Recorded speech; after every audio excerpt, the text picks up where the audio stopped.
I am is your name. I am is your identity. I am is your immortality. The moment you relinquish the strain of human effort, the divine presence that has forever lived within you becomes active as your very life. And when the time comes for this form to be released, it will not be a moment of terror. It will be a moment of surrender into the very life that has carried you from the beginning.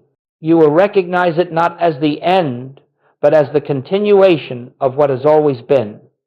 The presence that lives you now will live you then. The I that is aware now will be aware then. The life that you are will simply flow into a new expression. And in that I am, we are one.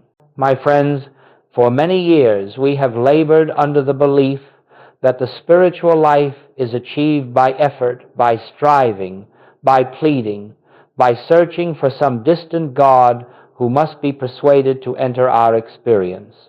And yet, the entire spiritual path rests upon a paradox so profound that it overturns every one of these concepts.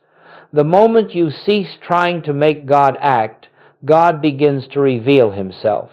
And so I invite you to consider this paradox deeply. Nothing in your spiritual experience changes through effort, but everything changes the moment you release effort. Not as resignation, not as despair, but as the dawning realization that you are not the one who brings God into action. The Father within does the works. The presence functions of its own accord. The kingdom unfolds from within itself. Your part is simply to stop obstructing that flow with the noise of personal striving. You see, the great barrier in our journey is not God's unwillingness, nor God's absence, nor God's delay. It is the simple fact that the human self insists upon doing what only the infinite can accomplish. We try to heal ourselves. We try to shape our supply. We try to direct our relationships. We try to improve our own nature through the machinery of the human mind. And in all of this trying, we unconsciously affirm that we are separate beings attempting to reach a God who is far away. Let us look more deeply now at this burden that humanity carries, the endless compulsion to try, to struggle, to push against life, as though the responsibility for the universe rested upon our shoulders. Every one of us has, at some time, believed that our safety, our healing, our supply, our very spiritual progress depended upon the intensity of our effort. And yet, my friends, if you will observe closely, you will see that all such effort begins with fear. Fear that God is not present, fear that God will not act, fear that the universe is operating independently of our good. This is the beginning of our journey today, an exploration of that sacred turning point in consciousness, the day you stop trying, and the wondrous activity of God that becomes visible, the instant personal will grows quiet. But hear this, the human mind has no capacity to bring forth harmony. The human will has no capacity to govern the activity of spirit. The personal self, however well-meaning, cannot add a single cubit to its stature through effort. And the tragedy is that in all of this striving, we reinforce the illusion that there is a separate self who must take charge of what is already governed by the infinite. But the infinite way was born of a discovery. God is not moved by effort. God is revealed in stillness. God is not reached by struggle. God is present in the quiet recognition that there is nothing to reach. The presence, the activity, the life of God is already where you are. It has been the fabric of your being since before time began. This fear takes subtle forms. It makes us believe we must constantly adjust, solve, improve, overcome. We try to manage our bodies, our finances, our children, our future, as though life were a mechanism that could malfunction unless we monitored it every waking moment. And so the human being becomes weary, not because life is burdensome, but because the false sense of self imagines it must do everything. Goldsmith's discovery, and the revelation of every mystic who has seen reality, is simply this: life is not lived by the human being. Life is lived by God through the human being. And every moment of strain, every moment of mental wrestling, is an invisible declaration that we have forgotten this great truth. There comes a moment in the life of every earnest seeker, a moment not planned, not manufactured, not forced, when the personal will simply begins to grow quiet. Not because you have conquered it, not because you have subdued it, but because you have begun to see through it. You begin to realize that all your attempts to direct life have led you only to temporary results and repeated frustrations. This is the root of the human problem. Not sin, not ignorance, not circumstance, but the deep psychological and spiritual conditioning that whispers, if I do not act, nothing will happen. And in obedience to that whisper, the individual plunges into anxiety, trying to fix life from the outside instead of entering the inner stillness where life is already whole. You discover, perhaps for the first time, that you are not required to run the universe. You are not required to sustain your body or your supply or your relationships through personal strength. You begin to sense an unseen activity, a presence that has always been moving quietly beneath the surface of things, waiting only for your silence, your non-interference, your willingness to let it be what it is. This is the turning point, and it is never dramatic, it is never thunderous. It arrives as a stillness, a moment of recognition. I can of my own self do nothing. These were not the words of a helpless man. They were the words of one who saw that the human self has no power apart from the infinite. In that recognition, the personal will dissolves like a shadow in the presence of light. As the will grows quiet, a new form of awareness emerges. You begin to listen not with your ears, but with your inner being. You sense that guidance is not something you create, it is something revealed. Harmony is not something you achieve, it is something already present. Healing is not something you produce, it is something that appears when obstruction is removed. This quieting is the beginning of grace, and you cannot force it, for forcing is the activity of the very will that must become still. Rather, it comes by seeing the futility of striving, the hollowness of personal control, and the peace that arises when you allow life to unfold of its own accord. It is at this point that a profound shift occurs. You stop trying to make God act, and you begin to recognize that God is already acting. You stop trying to generate spiritual experience, and you begin to recognize the presence that has never ceased to be the activity of your being. This turning point is the slender doorway through which the infinite enters your conscious awareness. When the personal will grows quiet, even for a moment, you find yourself entering a new atmosphere of consciousness, an inner chamber where the noise of the world does not penetrate and where the presence of God becomes a living reality. This is the sacred place of stillness that every mystic has spoken of, not as a metaphor, not as an ideal, but as an actual state of awareness in which the soul communes directly with the infinite. Understand this. True prayer is not thought. True prayer is not words. True prayer is not asking. The most powerful prayer you will ever know is the prayer in which you say nothing at all. It is the prayer of receptivity, the prayer of listening, the prayer in which the mind becomes a transparent instrument through which the spirit announces itself. You see, God does not speak in the language of human words. God speaks in a language of awareness, of inner knowing, of quiet unfolding. And you cannot hear that sacred language while the mind is busy pleading, affirming, visualizing, or attempting to direct the infinite according to its own desires. The human mind must become still, utterly still, before the activity of God can be felt. This inner chamber has been called many things: the secret place of the Most High, the closet, the deep silence, the Holy of Holies. But it is not a physical location. It is an inner posture, a yielding of the mind, a resting of the emotions, a quiet place within where you cease trying to think your way to God and instead allow God to reveal Himself. And the beauty of this silence is that it does not require hours of meditation. It requires only a moment in which you turn inward and recognize the presence is here. I need do nothing. That recognition opens the door.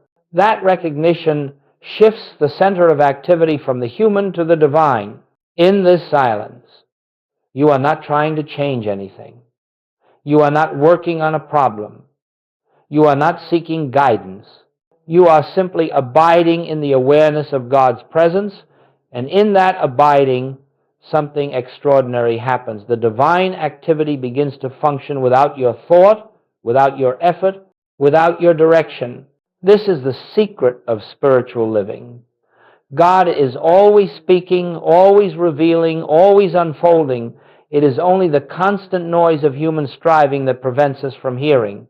When you enter the silence, not as escape, but as receptivity, you will discover that the infinite has been conducting the harmony of your life long before you ever knew it.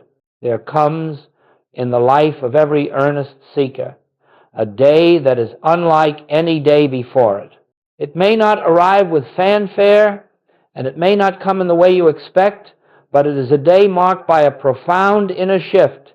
It is the day you stop trying, not because you have failed, and not because you have given up, but because something within you has awakened to a deeper truth. The Father within does the work. On that day, you discover that your efforts have never been the source of harmony. Your prayers, your methods, your affirmations, sincere though they were, never produced the action of God. They only reflected your desire to reach what was already present. And in that realization, something releases. The tension goes out of your mind. The strain leaves your heart. You stop attempting to manage life, and you begin to perceive that life is managing itself through you. This moment is grace. And grace is not something you call forth. It is something that becomes visible when obstruction is removed. Grace has always been the activity of your being. Grace has always been the intelligence guiding the universe. But as long as you believe you must make God act, you cannot witness what God is already doing. When trying ceases, fear begins to dissolve, because fear is always born from the belief that you must protect, sustain, or secure yourself. But when you realize that the infinite is the life of your being, fear has no foundation on which to stand. You feel a quiet certainty, a holy assurance that nothing real can be threatened and nothing true can be taken from you.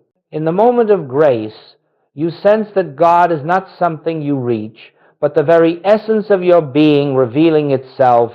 You recognize that every breath, every heartbeat, every unfolding event is moving according to a harmony that does not originate in human thought, and you discover a new way of living. You stop directing and begin witnessing. You stop pleading and begin listening.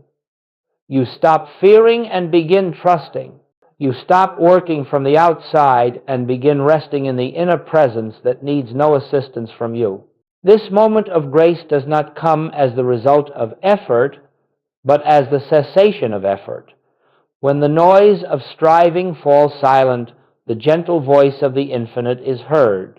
And in that hearing, everything changes, not because you have changed conditions, but because you have awakened to the one who governs them all. This is the day you stop trying. This is the day God becomes visible, not as a distant power to be persuaded, but as the living activity of your own consciousness. Now let us look at why effort, sincere, devoted, dedicated effort, actually blocks the very grace we long to experience.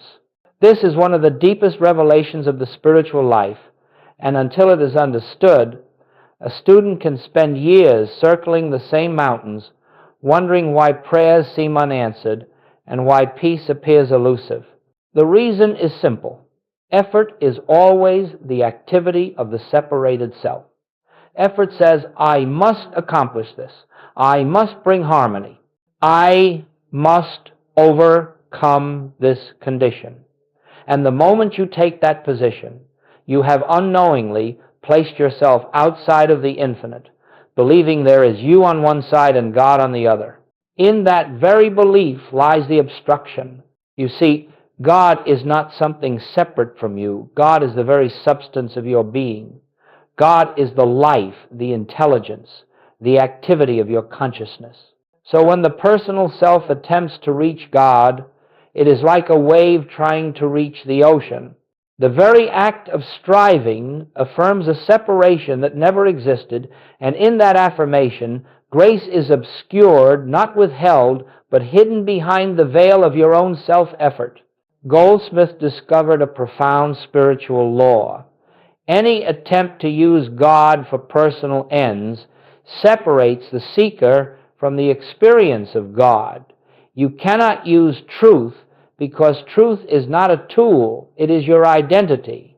You cannot employ God to change conditions because God is not a power operating upon something outside itself. God is the one power, the one presence, the one reality. The moment you try to harness this power for human improvement, you are no longer resting in the spiritual understanding of one, but have slipped back into the belief in two.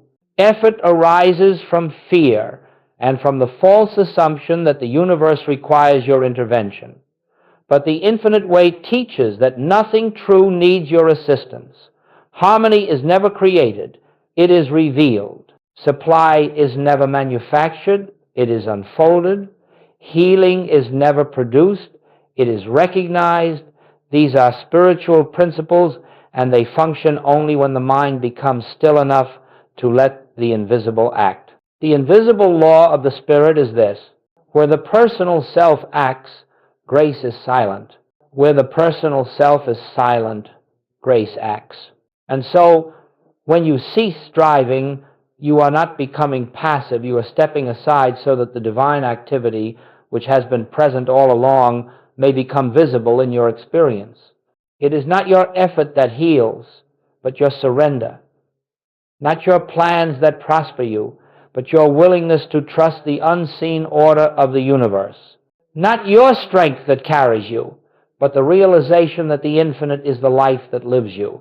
And as this becomes clear, you begin to understand why the great mystics have always taught that the highest spiritual work is not doing, but recognizing the presence, recognizing the one, recognizing that God is the only activity, and therefore there is nothing left for the personal self to accomplish. Now that we understand why effort obscures grace, we can begin to explore what life feels like when the personal self no longer carries the burden of directing, controlling, and managing existence. When the striving ceases and the inner ear opens to the activity of the Spirit, a new way of living begins, one that is marked by harmony, guidance, and quiet inner assurance. This is not the life you build, it is the life that unfolds through you when you make yourself an open avenue for the infinite. The first sign of this new way of life is that you begin to act from a center of peace rather than from fear. Decisions are no longer frantic reactions to circumstances. They arise gently from within, as though whispered by an intelligence deeper than your own. You find yourself responding to situations with clarity you did not cultivate, compassion you did not manufacture, wisdom you cannot claim as personal achievement. You recognize that something greater is living itself as you. Another sign is that problems lose their power to disturb you. This does not mean that appearances suddenly vanish, but your relationship to them changes completely. Instead of rushing into analysis, strategizing, or mental argument, you pause just long enough to remember that you are not a human being burdened with problems, but the transparency through which God expresses. In that pause, harmony begins to reveal itself without the slightest interference of personal thought. In this way of life, even the simplest moments become sacred. Washing a dish, speaking to a friend, answering an email, all of it becomes an opportunity to abide in the awareness that the infinite is the activity behind every gesture. You begin to sense that nothing is mundane and nothing is separate from the presence. Every task becomes an act of devotion, not because you perform it for God, but because you perform it with God as the living presence expressing itself. This daily life is not passive. It is deeply alive. It is alert, sensitive, responsive to the inner movement rather than the outer demand. You discover that you no longer must figure out your path. The path unfolds. You no longer must chase supply. Supply appears as needed. You no longer must manage relationships. Relationships begin to harmonize themselves when you meet every person from the consciousness of one. And as you walk in this new way, you notice something remarkable. Your effectiveness in the world increases, not because of greater effort, but because the source of all effectiveness is now functioning through you. The infinite way is not an escape from living. It is the deepest engagement with life carried out from the center of God's activity rather than the strain of the personal will. In this flowing, effortless unfoldment, you begin to see the truth of Goldsmith's statement. The secret of living is letting God live your life. And once this truth is felt, not merely understood intellectually, but felt in the quiet depths of your being, you will never again seek to return to the life of struggle. The taste of inner peace is enough to make striving impossible, for you have discovered a better way, the way of letting God be God in you. And as this becomes clear, you begin to understand why the great mystics have always taught that the highest spiritual work is not doing, but recognizing the presence, recognizing the one, recognizing that God is the only activity, and therefore there is nothing left for the personal self to accomplish. In this way of life, even the simplest moments become sacred. Washing a dish, speaking to a friend, answering an email, all of it becomes an opportunity to abide in the awareness that the infinite is the activity behind every gesture. You begin to sense that nothing is mundane and nothing is separate from the presence. Every task becomes an act of devotion, not because you perform it for God, but because you perform it with God as the living presence expressing itself. Then you notice that relationships begin to soften. People who once seemed difficult no longer evoke the same reactions within you. You meet them not with personal judgment or memory, but with the recognition of the same presence that lives in you. And because you see differently, they respond differently, not by your manipulation, but by the silent influence of the consciousness you now embody.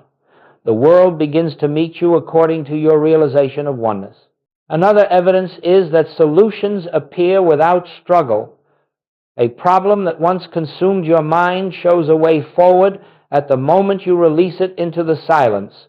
Supply that you once chased now flows naturally. Opportunities arise that you never planned. These are not coincidences, they are the outward signs of an inward shift. When you cease trying to control life, the divine order becomes free to manifest through the avenues prepared for it. Healing, too, begins to unfold, not necessarily as instantaneous transformation, though that is possible, but as the gradual revelation that the life within you has never been sick, never broken, never incomplete, The healing does not come because you worked on the condition. It comes because you stopped believing that the condition had power. Grace reveals what has always been true. The Spirit of God within you is whole, and therefore wholeness must appear in your experience. As this surrender deepens, you begin to realize that nothing in your outer world is separate from the activity of your inner being. Life becomes a mirror reflecting your consciousness. When you abide in peace, peace appears around you. When you abide in quiet trust, the events of your life begin to move with quiet order. When you abide in the awareness of God's presence, you find that God's presence meets you in every place you walk. And so the evidence of surrender is not something you create, but something you witness.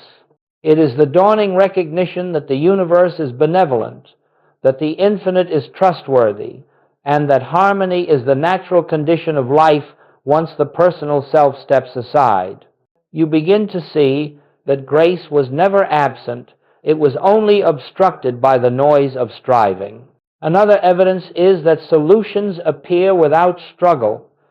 A problem that once consumed your mind shows a way forward at the moment you release it into the silence. Supply that you once chased now flows naturally. Opportunities arise that you never planned. These are not coincidences. They are the outward signs of an inward shift. When you cease trying to control life, the divine order becomes free to manifest through the avenues prepared for it. And now, as we draw this class to a close, let us return to the essence of what has been revealed here. The entire spiritual life rests upon a single, simple recognition. God is the life of your being, and therefore there is nothing for the human self to accomplish. The Father's presence is already within you. The activity of spirit has never ceased. Harmony has never been absent. Yet the human mind, in its perpetual striving, has obscured this ever-present reality. The class is ended. And so I invite you now, gently and without pressure, to adopt a new inner attitude as you go forth from this moment. I will not attempt to direct God. I will be still and let God be God. This is the doorway to grace. This is the state of consciousness in which all good becomes visible. Do not attempt to practice this with strain or discipline. Simply pause throughout your day, even if only for a breath, and acknowledge the presence. Let the recognition arise. The Father within me is the one who performs every act. I need do nothing of myself. And you will discover that this simple turning within opens your awareness to a depth of peace you may not have known was possible. Healing, too, begins to unfold, not necessarily as instantaneous transformation, though that is possible, but as the gradual revelation that the life within you has never been sick, never broken, never incomplete. The healing does not come because you worked on the condition. It comes because you stopped believing that the condition had power. Grace reveals what has always been true. The Spirit of God within you is whole, and therefore wholeness must appear in your experience. And as this realization settles into your consciousness, you will find that life becomes the effortless outpouring of a presence that has always been yours. The world may continue its noise, but you will walk through it with quiet certainty. Circumstances may shift and change, but you will remain anchored in the awareness that the harmony of God governs all. You will live each day not as one who must struggle, but as one who has surrendered to the divine activity already at work. So let us leave here today with this simple prayer, not spoken with words, but felt in the depth of our being. Father, I release all striving. Reveal thy presence as the activity of my life. In that prayer, the whole spiritual path is contained. In that prayer, every answer is given before the question arises. In that prayer, the seeker becomes the instrument of God's living presence. Go in peace, not because peace is something you acquire, but because peace is what you are when the striving ceases and the infinite begins to shine without obstruction. The class is ended.